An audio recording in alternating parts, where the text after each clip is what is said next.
그 코로나 바이러스가 감염력이 높은 이유는, 전파력이 높은 이유는 뭐냐면 두 가지 이유 때문입니다. 하나는 보통은 이제 감염병이 우리 몸 안에 들어와서 충분히 바이러스가 증식하면 그때 이제 몸에 이상이 나타나고 그게 증상으로 나타납니다. 뭐 기침을 하거나 가래가 끼거나 호흡이 곤란해지거나 그런 정도의 증상으로 나타나고, 그렇게 이제 바이러스 숫자가 몸 안에 충분해야 남한테 바이러스를 감염시킬 수 있을 만큼 내 몸에서 바이러스가 배출되는데요. 이 바이러스는 특징적인 게 증상이 없는 상태에서의 전파가 일어납니다. 그러니까 누가 감염자인지를 모르는 거죠.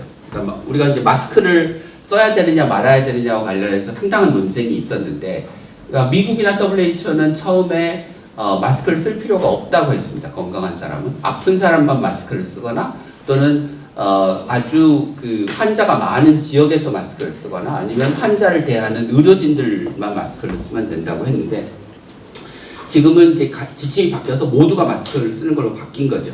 모두가 마스크를 쓰는 걸로 바뀐 이유는 뭐냐면, 통상적인 감염병과 달리 얘가 증상이 없는 상태에서 전파가 일어나기 때문에 누가 아픈 사람인지를 모르는 거죠. 그러니까 누가 아픈 사람인지를 알면 아픈 사람만 마스크를 쓰면 되는데, 누가 아픈 사람인지 모르니 모두 다 마스크를 써야 되는 상황이 된 거죠.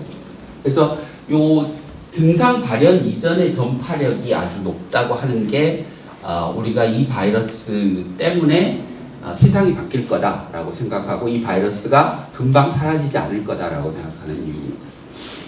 증상전 전파와 좀 비슷하긴 하지만 무증상 전파라고 하는 개념이 있는데요. 우리가 흔히 이제 무증상자에서 감염이 일어난다라고 얘기를 했는데, 사실 그 무증상 상태에서의 감염이라고 하는 건 두 가지로 나눠집니다. 하나는 결국에는 증상이 생기지만 증상 생기기 직전에 며칠 동안 감염이 생기는 증상전 전파와 끝까지 증상이 없는 환자들도 있습니다.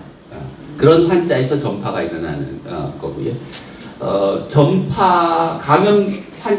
다른 사람을 감염시키는 능력이나 크기로 보면 증상전 전파가 대부분을 차지하고 일부 무증상자가 전파를 시킬 걸로 추정이 되는데, 끝까지 무증상인 사람이 전체 환자의 몇 %를 감염시키는지에 대해서는 정확한 자료가 없습니다.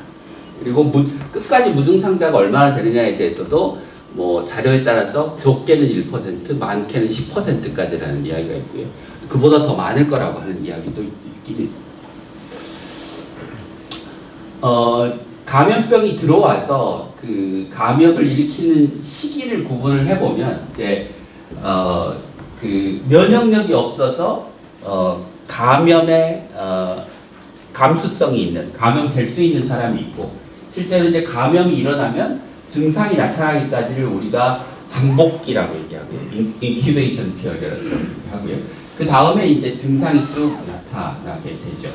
그런데 이제 첫 번째 환자가 감염된 다음에 두 번째 환자를 감염시키기까지의 기간을 우리가 그러니까 첫 번째 환자가 증상이 나타나서 두 번째 환자가 감염된 다음에 증상이 나타나는 시기까지를 시리얼 인터벌이라고 부릅니다. 그러니까 시리얼 인터벌이 중요한 이유는 뭐냐면, 예를 들면 R0가 2.0, 재생산 지수가 2.0이라고 하면 통제되지 않은 상황, 우리가 방역 조치를 아무것도 취하지 않은 상황에서 요 시리얼 인터벌마다 R0만큼 환자가 불어납니다.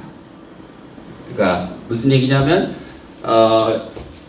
이 코로나19 바이러스를 아무 방역 조치도 하지 않은 상태에서 환자 수가 2배로 늘어날 거로 예상되는 기간이 얼마냐면 요 시리얼 인터벌만큼의 기간인데, 요 시리얼 인터벌이 며칠이냐면 4일입니다. 그러니까 R0가 4.5인데 그 시리얼 인터벌이 4일이라고 하는 뜻은 아무런 방역 조치도 취하지 않으면 코로나19 바이러스 환자는 4일마다 4배씩 불어나는 거죠. 네. 그래서 이제 그 미국이나 뭐 유럽의 이태리 이런 데 이제 상황을 보면서 그 계속 나왔던 얘기가 뭐 3일 만에 환자가 2배가 됐다, 이런 얘기가 요 시리얼 인터벌과 관련이 있는 이야기입니다. 그러니까 3일 만에 2배가 됐다는 얘기는 4배가 되려면 6일이 돼야 되는 거고요. 그러니까 그 시리얼 인터벌이 4일이니까 한 2일만큼 그 환자가 늘어나는 데 있어서 그 기간을 연장한 방역 조치의 효과가 있는 거죠. 그렇지만 사실은 거의 통제되지 않은 상황에 가까운 상황이 되는 거죠. 다음은 이제 치명률 얘기를 할 텐데요. 그러니까 애초에는 이제 이게 그냥 연령을 보정하지 않은 상태에서의 치명률이고요. 여기 보시는 파란색 막대가 우리나라입니다. 그리고 오렌지색 막대가 독일, 회색이 일본, 노란색이 스페인, 그다음에 하늘색이 벨기에, 그다음에 연두색이 네덜란드, 그다음에 요 짙은 파란색이 이태리입니다. 그죠? 그래서 그냥 사망률을 기준으로 보면 우리나라가 한 2%고 이태리가 한 12%쯤으로 한 6배쯤 되는데 이것을 연령을 보정하면 그 차이가 현저하게 줄어듭니다. 그러니까 요거는 이제 연령 구조, 인구 구조를 전 세계의 인구 구조인 WHO 인구 구조를 기준으로 보정을 한 거고요. 요것은 요 7개 나라의 인구 구조를 합산해서 분류한 결과인데요. 그 수치가 전체 인구 구조를 이 대상 국가를 합산해서 본 게 그냥 숫자로 크기로 조사망률하고 비슷해서 조치명률이랑 비슷해서 보면 우리나라가 2.4, 그다음에 이태리가 5.5, 우리가 스페인 같은 나라가 2.5입니다. 2.4, 2.5. 그러니까 우리가 이제 유럽을 얘기하면서 유럽의 상황을 얘기하면서 의료 시스템이 붕괴했다. 뭐 공공의료 체계가 굉장히 강한 유럽의 시스템이 붕괴해서 사망률이 엄청나게 높다. 이렇게 얘기하는 거는 요것만 보고 얘기를 하시는 거고요. 요걸 연령 보정하면 실제로는 그렇게 큰 차이가 나는 건 아니다라는 말씀을 드리고 싶고요. 그렇게 된 이유는 우리나라는 이제 청장염증 감염이 많고 청장염증 감염이 많은 이유는 신천지를 중심으로 해서 대규모 감염이 일어났기 때문에 그런 것.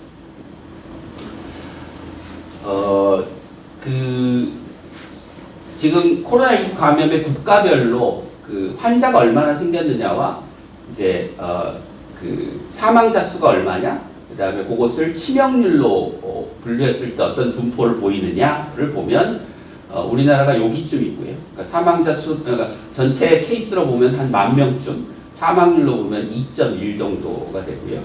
사망자 수는 100명 조금 넘는, 그러니까 한 200명쯤 되겠죠. 이게 그 로가리즘, 로그 스케일이니까요. 그래서 전체적으로 보면 그냥 중간 정도 수준이라고 생각을 하시면 될 것 같습니다.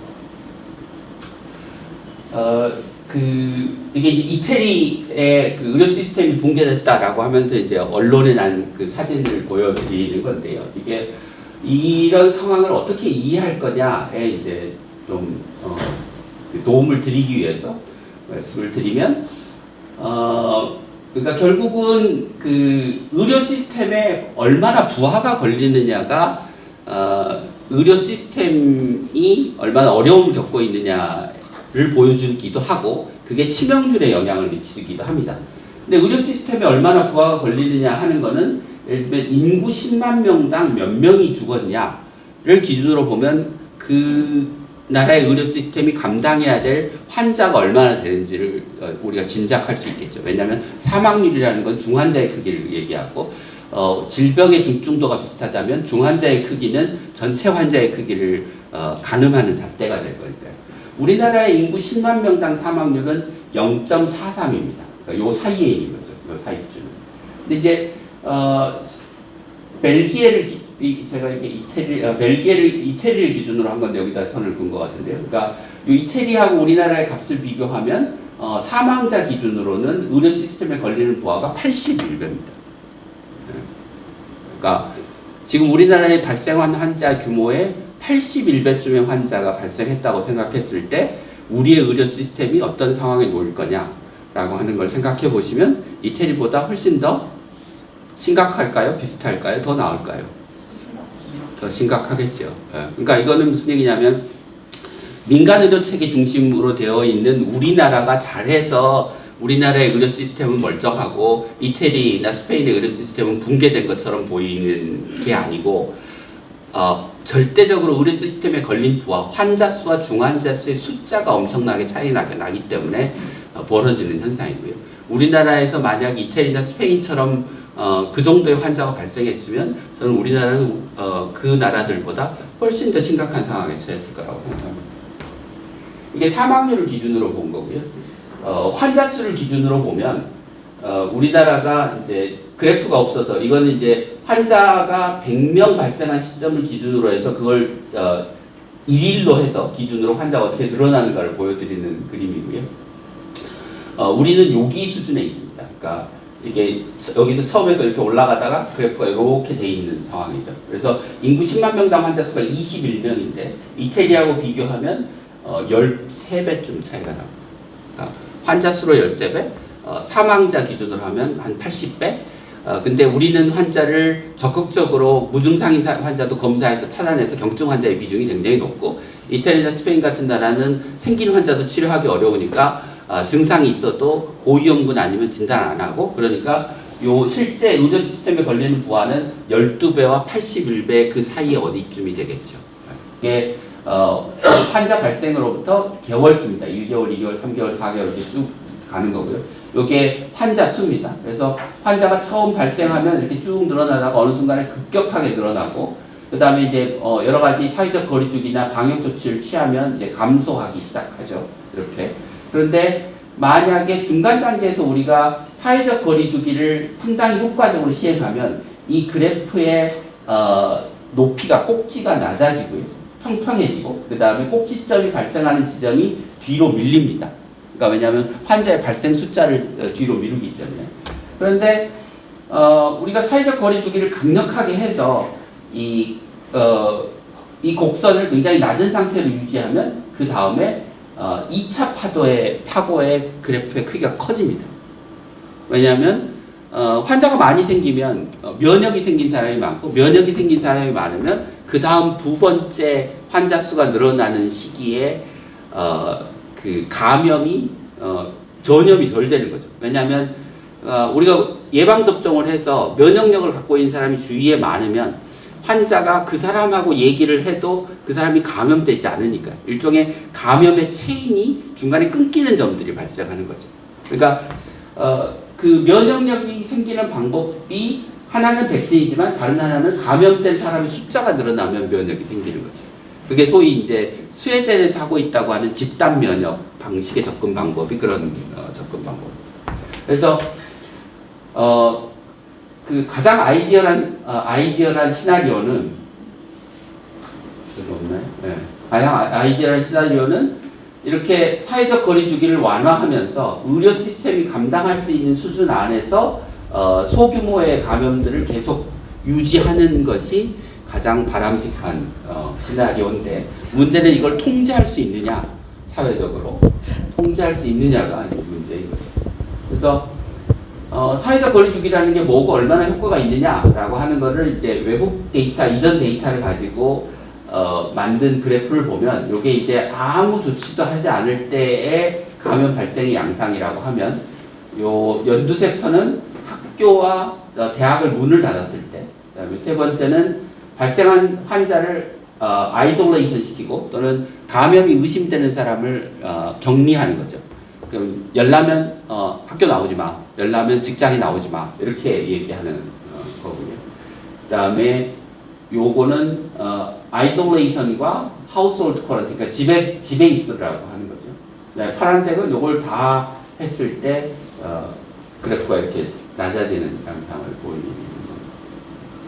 이제 앞서 말씀드린 것처럼 두 가지 이유 때문에, 하나는 사회적 거리두기를 강력하게 한다고 하는 것은 결국 사회 경제 활동을 멈추는 것인데, 그렇게 하면 코로나에 안 걸릴 수는 있어도 다 굶어 죽을 수 있기 때문에 그렇게 하면 안 되는 거예요. 어느 정도 풀어줘야 되는 거예요. 사회 경제적 활동을 해야 되는 거고, 두 번째는 이게 세컨드 웨이브가 올 텐데, 그 세컨드 웨이브에 대비하는 방법은 전체적으로 우리나라 사람들이 다 면역력을 어느 정도 많이 갖도록 하는 게 중요한 거죠. 그러니까 일정 수준에서는 감염이 돼도 괜찮다고 생각하는 거죠. 근데 그러면 그 감염이 돼도 괜찮다고 하는 수준이 어느 거냐? 그러니까 아무것도 하지 않은 상태에서의 환자 발생의 커브가 이런 거라면, 우리가 여러 가지 사회적 거리두기와 환자 발견, 뭐 격리 등을 통해서 이 커브의 높이를 낮추고 커브의 피크가 발생한 시점을 뒤로 미루는데, 그 시점은 어디냐? 의료 시스템이 환자를 감당할 수 있는 능력의 범위 내에서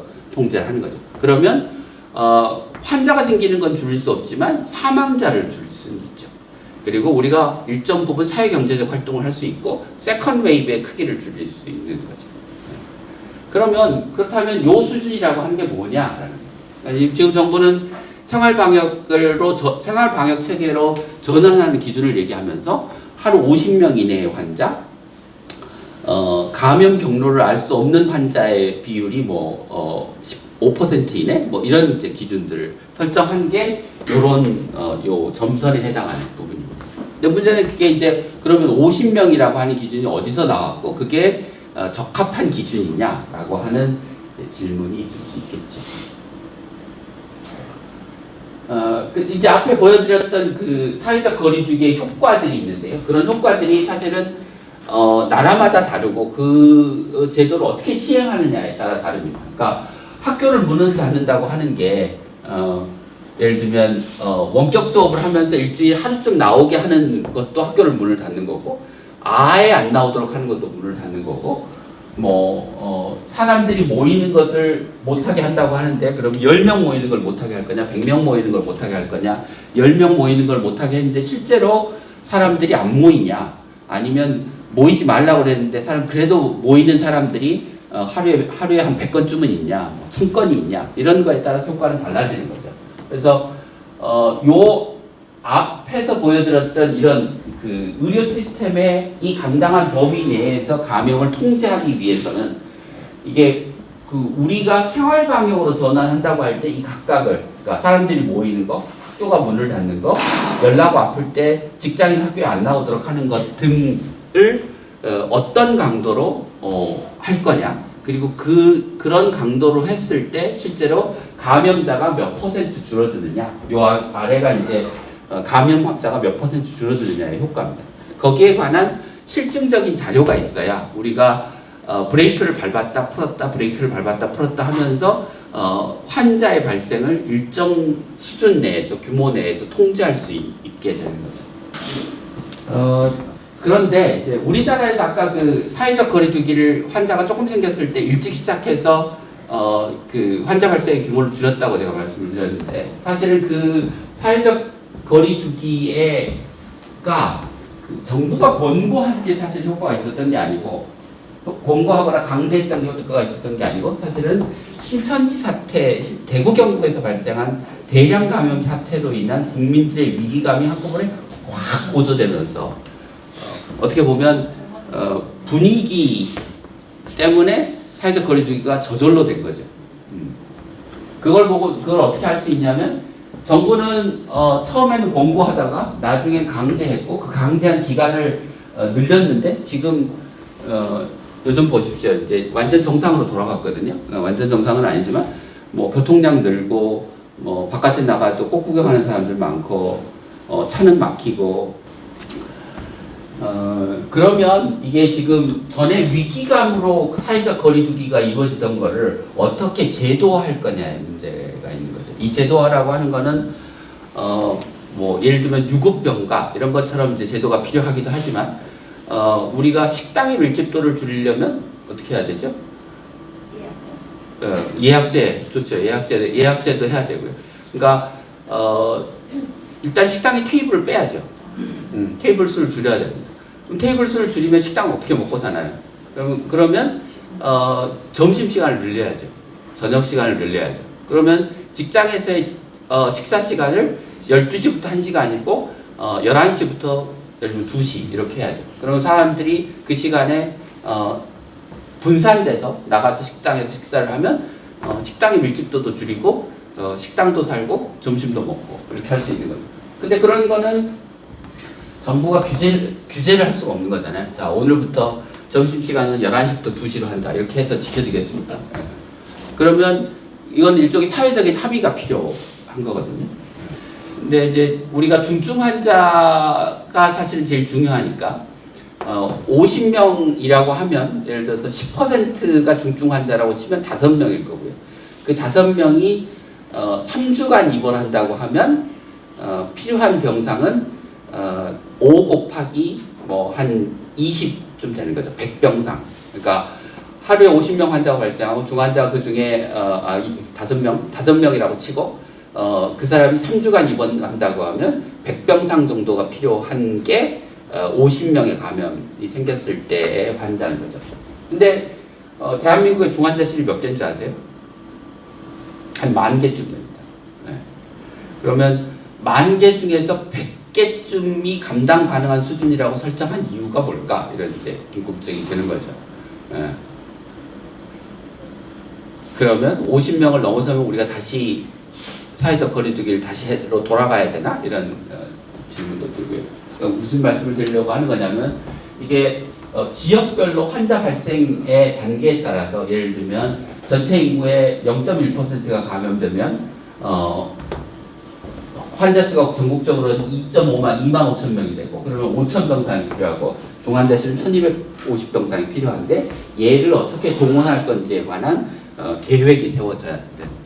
그렇게 하지 않고서는 사회적 거리두기나 물리적 거리두기를 완화할 수 없는 거죠. 왜냐하면 브레이크가 없으니까.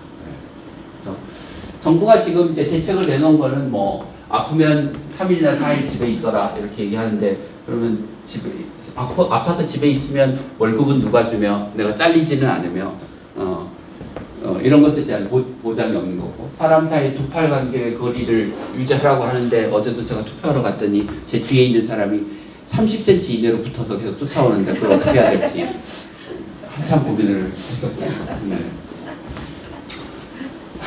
네. 그러면 창이 없는 지하에 사는 사람들은 어떻게 할 거며 건물에서 뭐 이런 것에 관한 구체적인 지침이 행동 가능한 실천 가능한 형태로 주어져야 되고 그게 제도적으로 지원해주거나 규제해야 될 부분은 정부가 하고 그 사회적으로 합의가 필요한 부분은 시민사회의 참여를 유도해야 되고 이 사람이 이제 캘리포니아 주지사인데요. 캘리포니아가 코로나 감염 이후에 리오픈, 그러니까 사회경제적 활동을 재개하는 데 필요한 6가지 포인트를 얘기했습니다. 첫 번째는 테스트 능력이 있어요. 검사 능력이 있어요. 그러니까 의심되는 사람, 증상이 있는 사람 다 감염할 수 있어야 되고요. 그 다음에 취약 집단을 보호할 수 있는 조치가 있어야 되는 거죠. 그 아까 이제 유럽의 사망률이 치명률이 높은 이유가 노인 인구가 많아서 그렇다고 말씀드렸는데요. 유럽에서 코로나19로 사망한 환자의 절반은 요양원과 요양병원에서 나왔습니다. 우리나라도 요양원과 요양병원에서 계속 집단 감염이 있었죠. 그러면 요양원과 요양병원을 어떻게 감염의 위험을 줄일지에 대한 조치가 없는 상태에서 사회적 거리두기를 완화하면 거기서 다시 감염들이 발생하게 되는 거죠. 의료인들의 보호구, Personal Protective Equipment, 그러니까 마스크, 가글, 뭐 보호구, 보호복 이런 것들이 충분히 공급될 수 있는 상태를 만들어야 되고요. 그다음에 이제 아까 말씀드렸던 것처럼 뭐 사회적 거리두기 조치를 완화하면 환자가 몇 %나 느는지 뭐 이런. 그다음에 Regrowing Floor Plan, 그러니까 그 물리적 거리를 2m를 유지할 수 있도록 사람들이 부딪히지 않을 수 있도록 동선을 설계하고 식탁을 빼고 그 직장에서의 거리두기를 할 수 있을 만큼 근무자의 숫자를 줄이고 이렇게 해야 되는 거죠. 사회적 거리두기를 하라고 그러면서 병원은 인구 밀도가 제일 높은 공간 중에 하나죠.